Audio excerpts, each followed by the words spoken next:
Hello, everyone, and thank you all so much for coming to this panel on how to shape your Scala community. First of all, I want to thank the organizers of Scala Days and all of you for attending. It has been so wonderful to see everyone here to come back and meet together after so long. I've seen some truly excellent talks by some truly excellent speakers. And I think a major theme that I've noticed is introspection. We've been exploring our libraries and thinking about how we can make library development better. We've been taking a look at build tools and thinking about how we can make those better as well. And also on how we can make it easier for people to learn Scala and also teach. And I want to continue that theme and introspect on our community. I hope by the end of the panel that all of you will feel inspired to be able to go back to your local communities and reboot them and have the tools to do so. To be able to involve yourself more in open source and also to help empower your companies to take some responsibility over the Scala ecosystem. I'm Zainab. I'm a Scala developer and open source maintainer. And also, in my spare time, I organize the London Scala Users Group. And I'm joined here by people who are also Scala developers, maintainers, and community leaders. How about we go and introduce ourselves? Hi, my name is Seth Tissue, and I've been involved with Scala since 2008. I work on the Scala compiler team at Lightbend, working mostly on Scala 2 and also doing a lot of community management. My name is Noel Welsh. I'm a Scala consultant based in London, and I also organize Scala Bridge London, which is an effort to increase diversity within the Scala community. Hi, my name is Juan. I'm associate professor at the University of Rey Juan Carlos, and I also co-founded and director at Tabla Computing, a small consultancy in Scala. And I am also the organizer of the Madrid Scala Meetup group. Hi, I'm Roxana Dichuk, and I'm active member of Ukrainian Scala community. Also, I work as engineering manager right now, and I'm part of Women Who Code Kyiv community. Hey everyone, my name is Anatoly. I've been involved with Scala since 2013, with Scala Center from 2019. First as an engineer and then as a community person, so I do community events and organization. Thank you. Hi everyone, thank you very much for this panel. It's really very cool to be here. My name is Daria Ivanovic. I'm the executive director of the Scala Center, and on this panel I'm the imposter because I actually don't code in Scala. I don't know if you heard about that. But I do a lot of work with the community, and notably maybe you remember Scala Days 2019. That was one of the things, but then Scala Sprees and many other, helping other communities, local communities also hopefully thrive. Okay.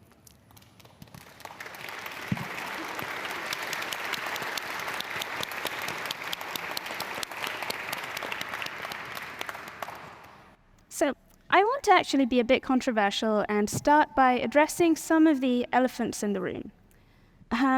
Now, there's been a lot of technical instability in Scala over recent years. There's been Scala 3, which is fantastic, but also causes a lot of change. And also issues with Akka, issues with Spark.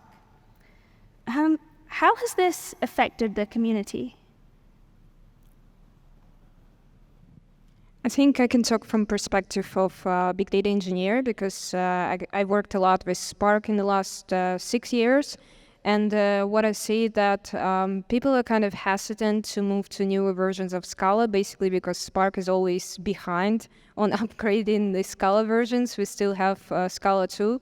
And that's why a lot of engineers that work mostly with big data, they're like, why do we need to migrate to Scala 3 and learn Scala 3 if we don't even know when we are going to have this version? And basically a lot of pipelines are still running with Scala 2. So I think like this is a huge issue for the part of the community that works with big data mainly. Okay. And there have been some problems with Akka as well and other libraries, perhaps.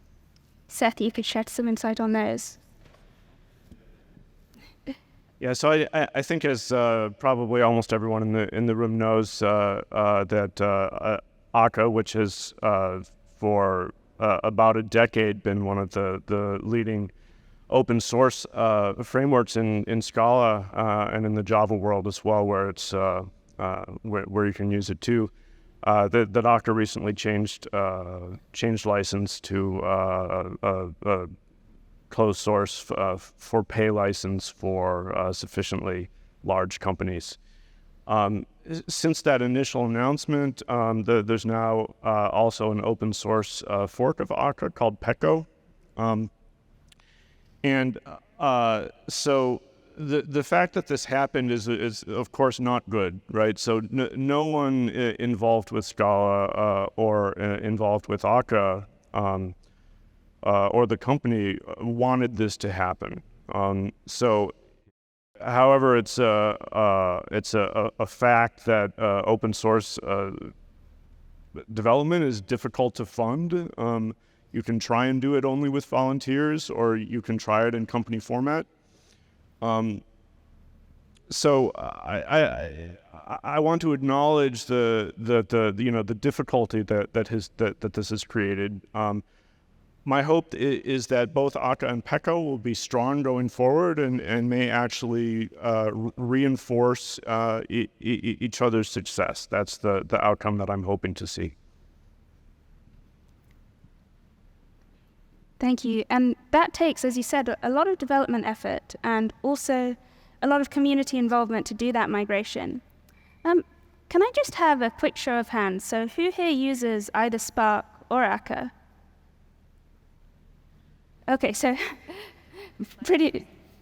wow, okay. So pretty much everyone, right? So everyone is affected by this. And yeah, we've seen perhaps a few ways in which we can help. Now, there have been other changes as well, more global changes perhaps. There has been the pandemic, and that has had a huge impact on our community. What impact have you seen? So I think the pandemic has really set the community back quite a bit. We lost a lot of meetups, we lost a lot of conferences, and we just lost that feeling of connection with one another. And I think this is the first event since the pandemic, so 3 years, that I've really felt I've met other Scala developers, people that I usually see at least a few times every year. So yeah, I feel it's really put a dent in the community. Bart? Yeah, we actually experienced a big boost in the pandemic in our Meetup community. I think this goes mainly because we organized in the very first months of the pandemic, we organized online meetups, introductory meetups for Scala newcomers. These were really, really successful. And there was around 500 people joining online meetups. And yeah, the number of members in the Scala meetup grew a lot, okay? But of course, this was only at the beginning. Then we have experienced, I think, what everyone has experienced, that less involvement, less interest maybe in attending presential meetups and so forth. But well, I hope that in this new course we will change this tendency, this trend. Yeah, I totally agree with that, and that's something that I've seen as well in the London Scala users group. When we started having online meetups, it was amazing to see how many people across the globe we could then connect with. But yes, it had a huge impact also on the local connections. And yeah, getting back together has been an amazing experience. As for the London Scala Users Group, we are restarting, and next week, on Wednesday, if I can do a little bit of promotion,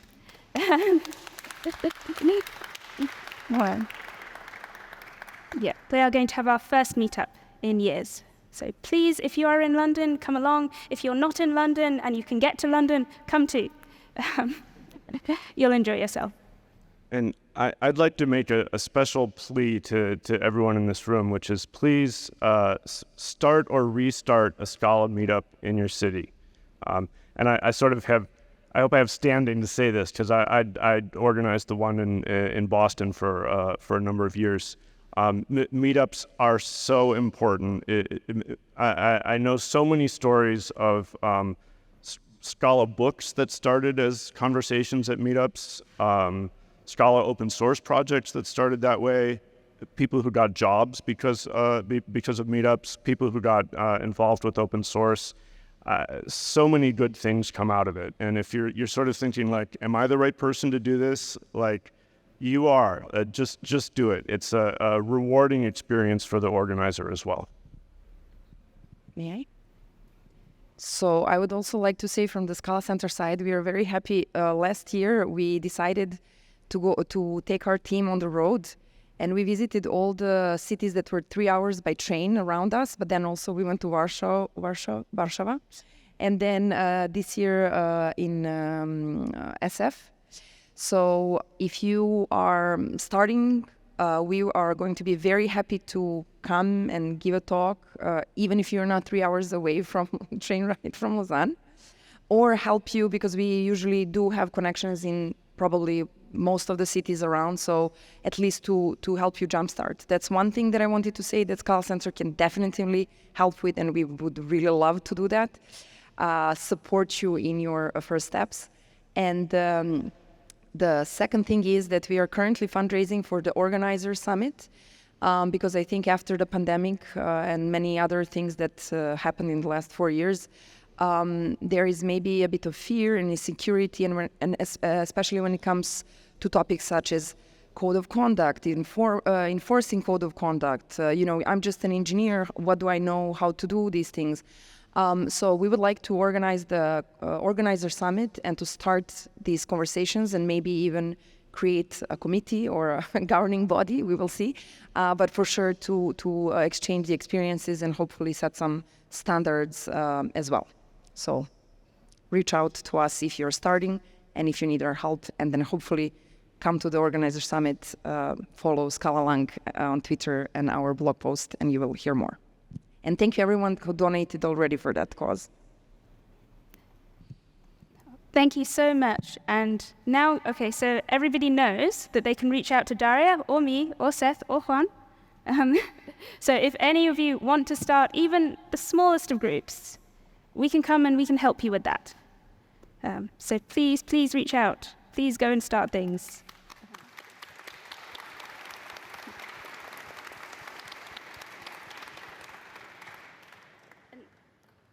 As Seth mentioned, right, one of the reasons why meetups are so important is that they bring new people in. But perhaps one of the fears that we have had is that people might be leaving the Scala community. Perhaps it's dwindling a bit. But in your experience, have you seen people leave the community, and have you seen people join, and if so, why? I think I can say of kind of different types of people that leave communities. There are still a lot of corporate kind of companies that use Scala just as an instrument, and as soon as they find something a bit better or something that works for them, in that case, they can easily switch, and that's why people can leave community. So that's often the case. And also I see that people that been in community for a while, like 8 years or longer, sometimes just get disappointed with either some new things or the fact that they can't migrate to some newer versions like with Spark, and that's why they think that it's better to kind of learn another language or do something different. So that's the cases that I see regarding leaving the community. And I think that those are really important reasons, right? So there are definitely going to be people who are perhaps not heavily invested in Scala who will move, but then there are also people who see how exciting our tools are, how easy it is to join who'll come. But Roxolana, I'm also particularly interested in your insights in other communities as well. In the Scala community, we may seem as though we have a bit of tunnel vision, right? We're at Scala Days always talking about Scala, but there's a lot that we can learn from other communities too. Yeah, so I've been part of Women Who Code Kyiv for the last 7 years as one of the organizers of the core team. And I think that it's kind of heavily influenced my career, and the stuff that I've been doing there kind of is, I think, transferable for other communities as well. In terms of the things that kind of would be nice to see, that how people can uplift each other in a way that what we have in Women Who Code community, that we have newcomers and someone who's more experienced, you don't feel like kind of this hierarchy, you're more like a flat structure. So you're able to learn from that person, and this person is kind of motivating you, mentoring you, so you don't feel like there is someone who's just more experienced and you're kind of a newcomer. And it's more about as well speaking at events, like there are a lot of opportunities to do that.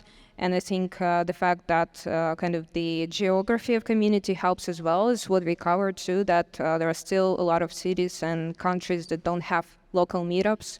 And that's why kind of coverage here is important as well. And another thing that I saw which helped a lot is having a procedure regarding code of conduct.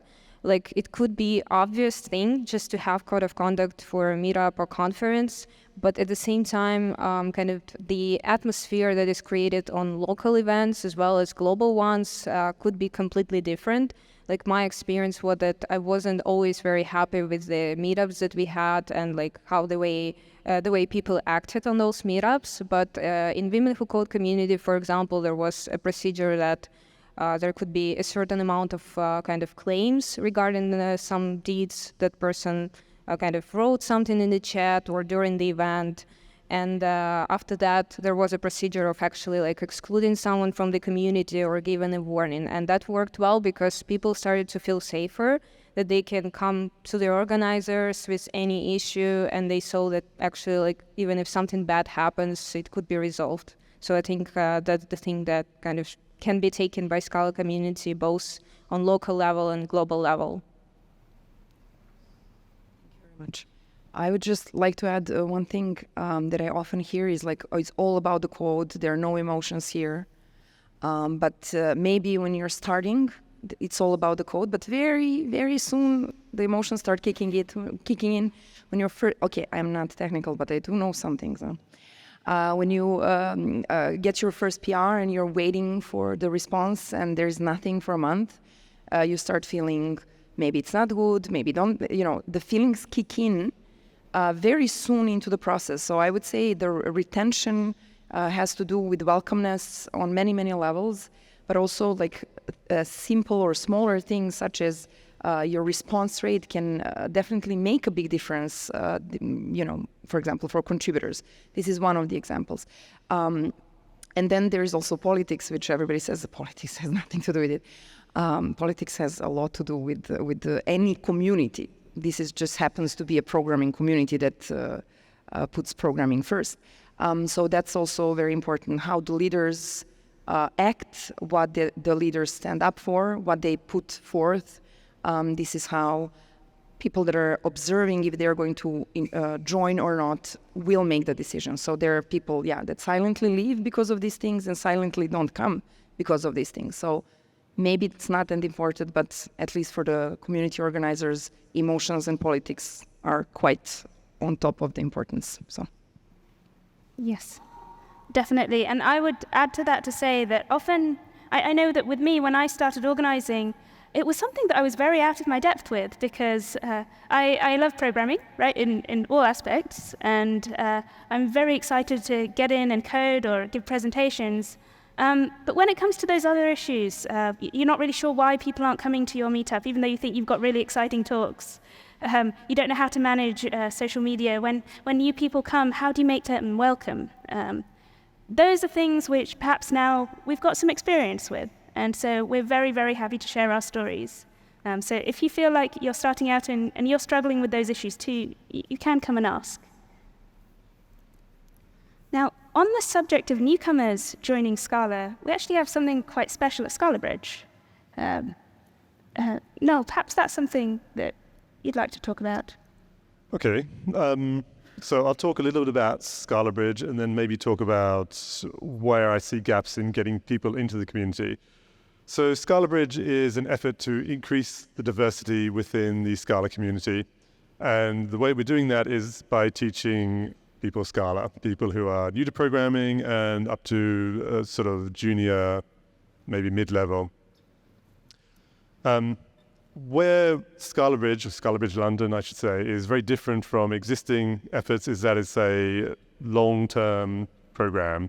So usually these things are one-day events on a weekend. That's a typical bridge thing. But for Scala Bridge, we're aiming to run over about 2 years, meeting once every 2 weeks with breaks for holidays and so on, to really give people the support they need to learn a lot of technical skills and also develop their network that will help them succeed in their career.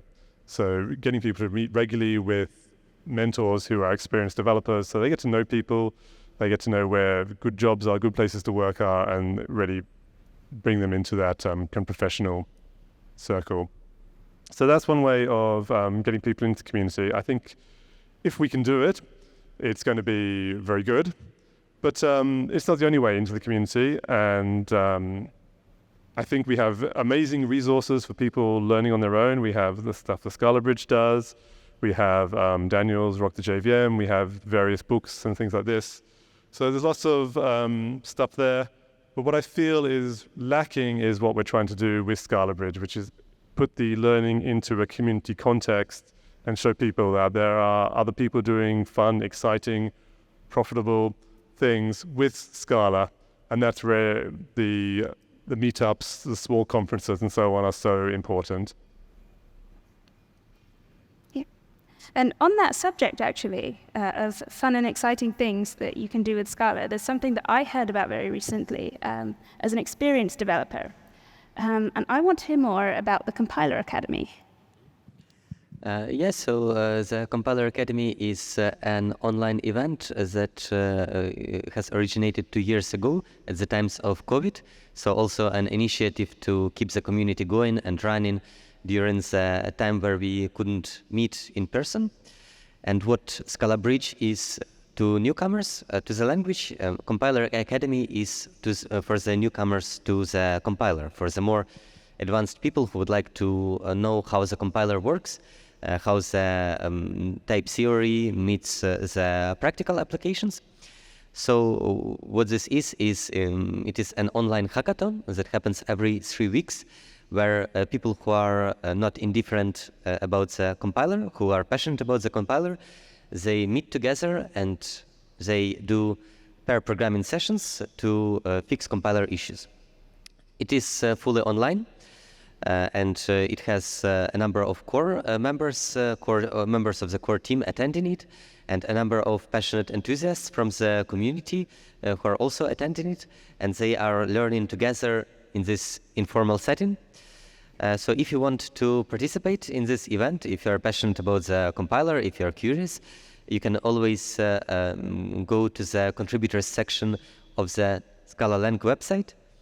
And among other great resources there, one of the sections is about the Compiler Academy. It is mainly run on Discord, on the Scala contributors channel on Discord. All the announcements are made. And also outside the Compiler Academy hackathon time, you could also engage with people there to find out more about the compiler if you have any questions, if you're hacking on it. So all those are great resources to engage with the core team and with people who work on the compiler.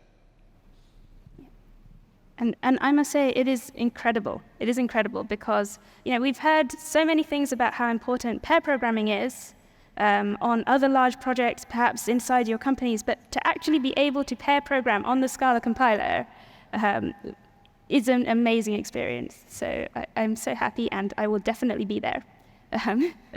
So hopefully we'll get a few other people as well here. I've spoken to so many people who are definitely interested. Okay. But perhaps more broadly then, maybe you are a bit daunted about the compiler. I hope not. But there are other open source projects that you could get involved with as well. More generally, why should someone contribute to open source? That's a big question with multiple answers. Before I even say what the answers are, I want to say something about hiring. So one of the answers that I'm going to give is that it's good for your career. But as hiring managers and as interviewers, we want to be careful that to not make open source work a requirement, not to make it something that's expected in order for someone's CV to be considered strong. Open source work is volunteer work. A few of us are lucky enough to get paid to do it most of the time or some of the time on our jobs. A lot of people are doing it in their free time, and that's free time that a lot of people don't have. So let's, as we're building up open source, let's remember that it shouldn't be the only way to be hireable, and it shouldn't be the only way to be sort of visible and valued in the community. So that said, I think open source is getting involved with open source is an incredible source of professional and personal development.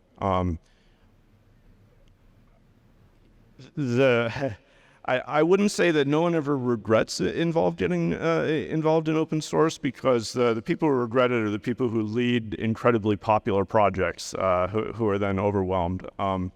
That's a good, that's in a way a good problem to have, and most of us will never have it. For the rest of us, open source is a way to keep our enjoyment of programming alive. I think maybe not all of us, but most of us got into programming because we love it, because it was fun at one point. And as your days and years at the day job stack up, it gets harder and harder sometimes to remember that pleasure and joy of programming. And open source is like the place to get that back, in my opinion. There's more I could say, but that's probably enough. I'm going to try to be quick. Thank you very much. And also you can watch your talk. It was 2018, how to become a contributor. Oh yeah, for people interested in getting involved with helping with the Scala effort in particular, I have a talk called "You Are a Scala Contributor." That's like a bit out of date now from our previous Scala days, but it's still pretty good and seems to have been well received. So yeah, thanks for the shout out. Always. One other thing that I wanted to add is that as a Scala Center, we are working with most of the stakeholders, and we are really trying to get this message across, which is, if you know, Scala is a free thing to use, but it's not free to maintain. And so that's where the sustainability argument comes in. So if you are involved in Scala and your company depends on Scala, and you probably don't have anyone to yell at except yourself if you're not making sure that it's sustainable. Scala Center is here to help navigate that space, but giving your engineers time to fix the bugs in open source, joining Scala Center, creating events, and so on and so forth. So yeah, I just wanted to say there is also a very concrete reason to get involved and become a part of it. And on Scala Lang blog post, we are now, we launched this series. We were interviewing many different companies large and startups and entrepreneurs who are involved with open source, either from the get-go or because they learned the hard way, they have to.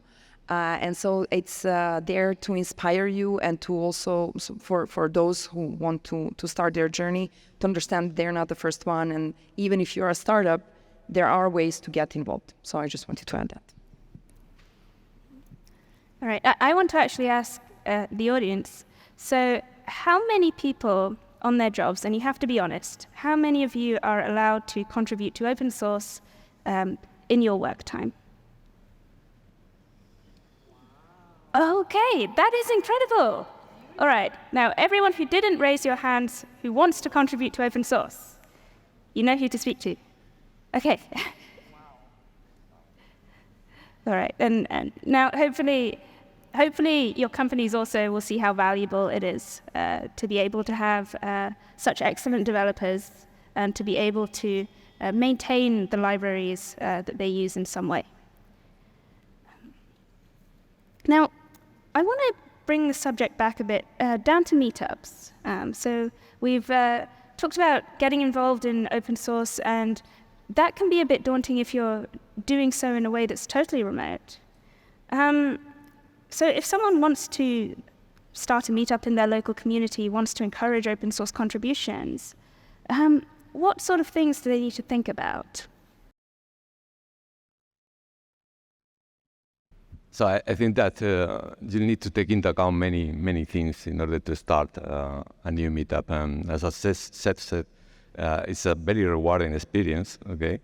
But I think one of the things that you should take into account first is yourself. I mean, you will have to think about, will I have time to look for speakers? Will I have time to look for venues? Will I have time to make presentations personally? And all these things, and also which are the gains from all this effort, okay? And for instance, in my experience, honestly, it was completely a selfish decision to launch the Madrid Scala Meetup. It was 10 years ago, and we were developing a product in our company, in our computing. This product was addressed to the Scala community, and of course we needed Scala programmers. It was in Scala Days, New York, that I was talking with Jamie Allen, the former director of engineering. I was telling about these things, and he strongly recommended me to start a new meetup. And of course, it was a really good recommendation, okay? Because, well, the product that we were developing didn't succeed, but the Madrid Scala Meetup became a wonderful marketing platform for us, okay, for our company. Of course, you had to do it right. You had to take care of people. You had to give good presentations, and you had to engage with a lot of people and convince many venues, many people to organize, to make host of the events and so forth. Okay. But as I said, I mean, I think we are well known in the local community, and this is thanks to the Madrid Scala Meetup. But in order to do it right, okay, you had to take into account two major points, two major things. First, you had to look for nice co-organizers that help you with all this job, and I was really lucky to find Ignacio Navarro and Alfonso Roa. Okay, and another thing that it is really important that, okay, you are taking advantage of the marketing platform that it's a Meetup group, okay? You can reach out 2,300 people through our mailing list, but I think that it is really important that this marketing platform that you are building is also available for anyone in the Scala community as well, and for other companies. in such a way that the Meetup group is not the Habla Computing Meetup group, but the Madrid Scala Meetup group, I think. And we have invested a lot of effort and careful. We are really careful in order for the Meetup to be the Meetup of the community. Okay. Yeah, exactly. And it was something that I didn't anticipate, perhaps, when I started organizing, how much of a spotlight, in a very good way, was given to the companies that I was working for at the time. How many people would ask me, where do you work? Can I come too? And so yes, if you work for a company which hopefully everywhere will allow you to, on your company time as well, organize meetups, and it will be an excellent thing for that company. And if you're ever in any kind of an organization or team inside a company, you're wondering, how should we recruit? It's a very big question. Start with your local meetups, right? Start with your local meetups because they will be so much easier to use to connect with your community. But then also don't abuse them. Right. So I have one last question that I want to ask. Now, we've spoken about how we can restart meetups. I really hope that you will have the tools to be able to feel like that you can do so. How we can start contributing to open source, what the challenges there are, and hopefully enough people that you can reach out to on this panel and also in the audience as well that can help you. But there's one question that's been on my mind, which is what the vision of the Scala community is. All right, so what the question? Well, I actually don't know, but thank you for your question. I had to come prepared. So, let's see. Okay. Here. So the vision is...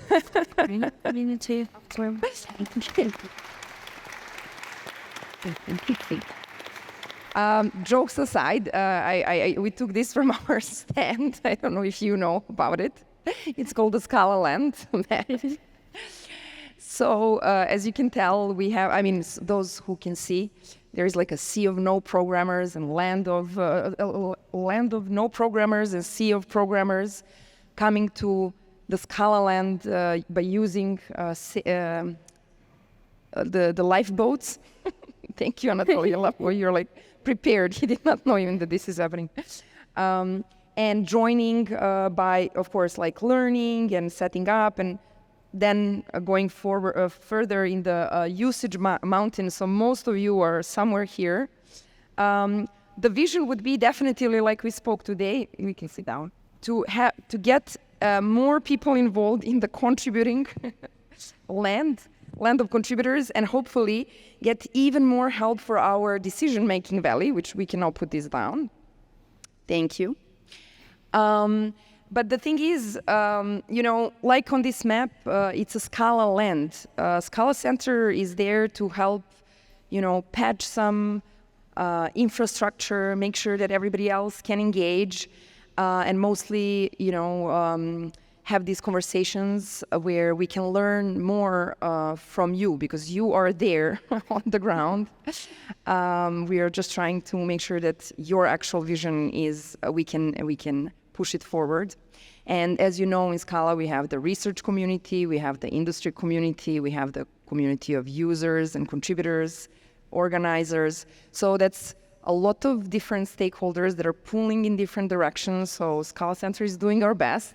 But if we don't hear from you, we cannot improve even our things. So I would actually give back the words to the panel, and hopefully later also to the audience, maybe on our booth and so on. What would you like to see for the Scala community? And so that we can listen and then hopefully turn it into reality soon enough. So I'm avoiding to answer your question, so. Well, can I go first this time? So my vision is that everybody here feels empowered now that you can kind of go and you can start your own meetup groups, or join your meetup groups, or go and speak. there are so many first-time presenters here as well, and it's not as hard as you think. Go contribute to open source. Even if you feel like you can't fix issues, at least raise them. Don't just sit there getting angry that whatever tool you're using isn't doing what you want. You can raise it in a way that's constructive, and perhaps people can address it. And also, that all of those things, they shouldn't just be on your own time. It shouldn't just be evenings. There are so many people here. You're working at companies who are very well invested in Scala, and perhaps those companies can help you. And perhaps you can inspire them to help you. Yeah, maybe I can go next. I think, everything that Zainab said, it's great. I stand by that as well. I can also add only one point that it's good to have the synergy between all the big players, such as industry, education, and community. So it's good to involve not only the individual developers, but also institutions, such as big companies that actually use Scala, that actually are invested in Scala. So, because there is only as much as an individual contributor can contribute. They can fix an issue, they can come to a meetup and share their ideas, but some things they require institutional action. So it would be good to collaborate with the institutional big players, such as big companies or educational institutions or community institutions, to together drive the vision of Scala reliable, both for the business needs and for the needs of the individual developer or individual hobbyist, individual learner, individual educator. For all those parties, we need Scala to be as reliable as possible. And because of that, we need to hear and involve all those stakeholders. Oye. Thank you. I guess just to kind of build on top of what was said already is I'm also definitely for the idea of involving more companies, because I do see that there are a lot of developers that are still kind of focused on their tasks, and they're not going to the conferences, not joining meetups, so they're kind of in closed circle. They don't kind of know the news about Scala 3 even sometimes. So we do need more investment from companies as well.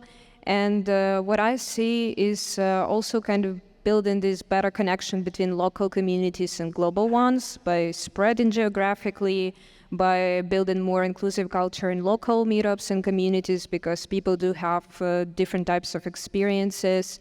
And what I can share, like from my experience, is that there is already like power of Scala community globally as well. Like, for example, in Ukraine right now, people are mostly joining remote events or talking to each other in chats every day. The community is still functioning.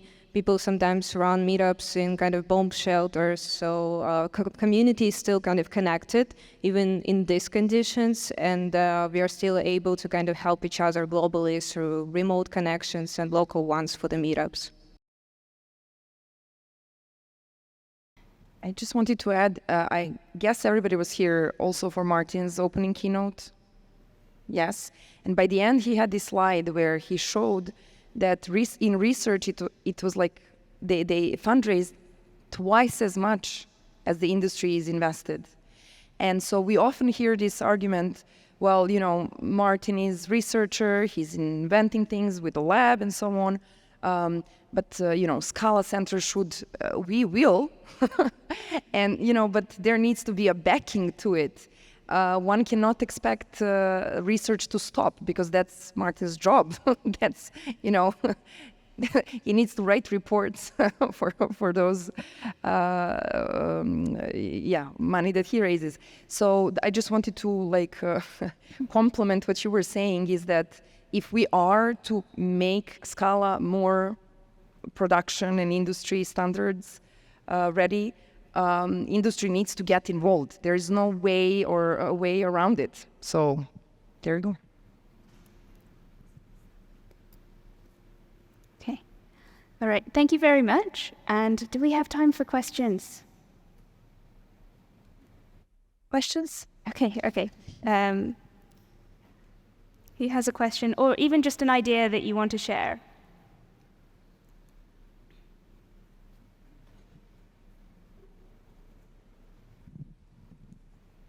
who's going to start a meetup after this talk? Was there anyone inspired to do it? Okay, 1, 2, 3. Perfect. Okay, so 4. Okay.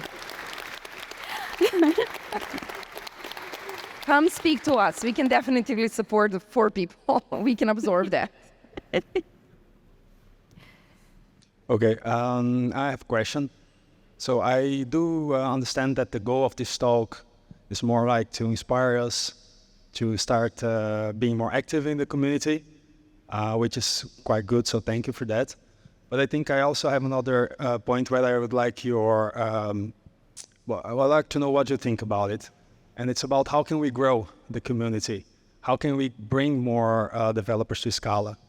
And a personal experience I had is that I know a lot of enthusiastic JVM developers. Most of them are doing stuff with Java and with Kotlin. They like to try new stuff, but they have this, in my opinion, wrong image of Scala. They think Scala is very hard to learn, that the syntax is hard to learn. They very fast associate Scala with like the pure functional programming and tagless final and all of the stuff that make them to think, oh, I don't have these problems that need that. While I think, I mean, even if they would use Scala to solve the same problems they are using with like Java and Spring Boot, they would probably end up with like more composable code, more better code, clear code. Is this like something that you also recognize? And if yes, do you think there's something that the community can do about it to kind of change this image that Scala is a complex language, hard to learn, while in my opinion, I don't think it is? I'm just going to shortly say, yeah, battling perceptions is one of the world's like toughest things to do. So it's a great question. I don't have a quick answer right now, but definitely we need more advocates, you know. Scala needs more advocates. Somebody needs to say these things. If you are in communication with them, like we can definitely have to share what is it that you can say. What we have as experience is like if you give them an example or they touch it, that perception just goes away.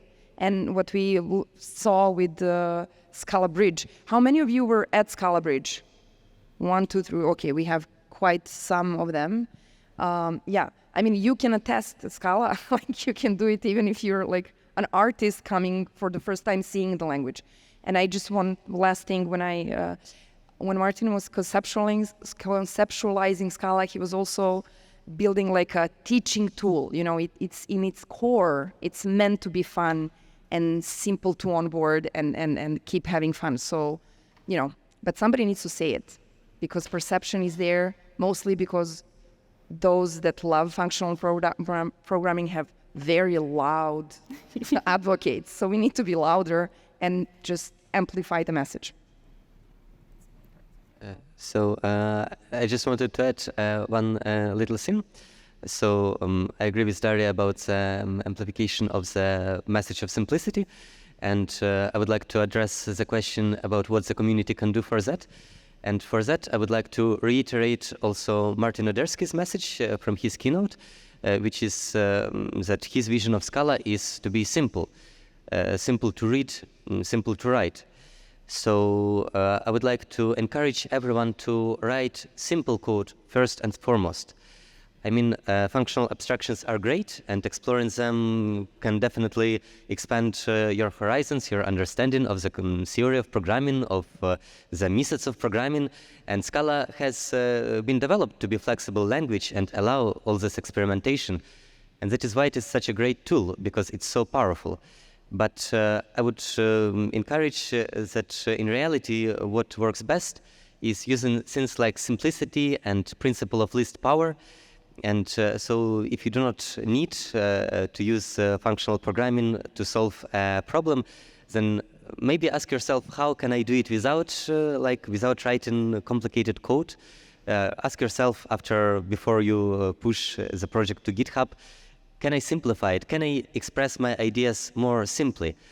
And in process of expressing your ideas more simply, sometimes even more beautiful insights emerge than if you would use some crazy category theory some higher level mathematical abstractions, all this stuff.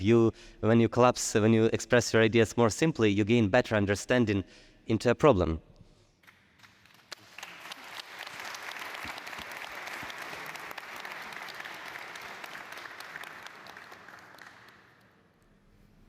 I can also add that in order to get more people for the community is also around fixing those technical instabilities that we mentioned. Like, for example, with Spark, a lot of people are kind of moving to Python because Spark is now more focused on Python instead of Scala. And that's why we kind of need to do something about that to bring more people back. And also, I think it's kind of around showing that we have new shiny features, because I still see that people are moving from Java, for example, to Scala even now. And although it's not like that many people as, for example, 6 years ago or more, but they're still doing that because they see some new amazing features, and we kind of need to keep going with that.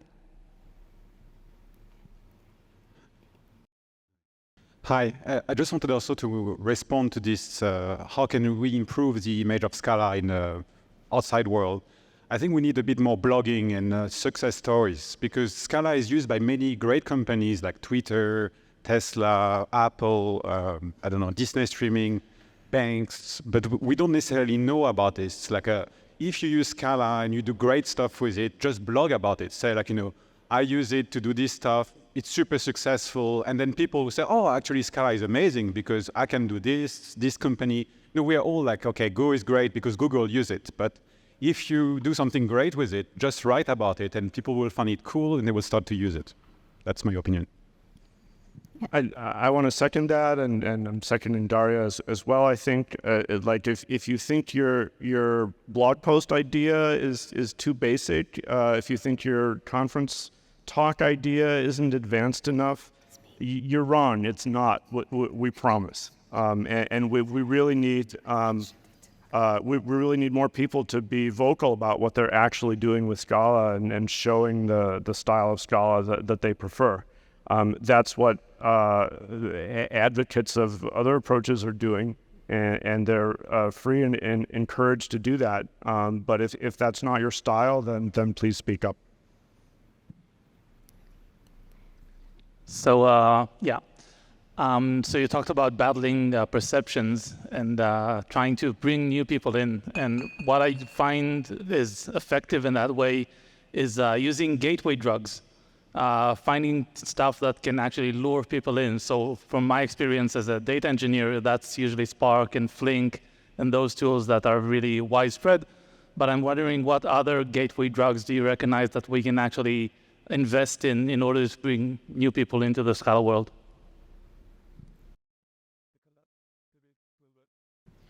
Okay, I think the main other area where Scala is used, other than data, is web services, and I think we can do a lot of work to simplify that story. I think we have some very good web frameworks, but they just are not presented in a way that is as usable as they could be.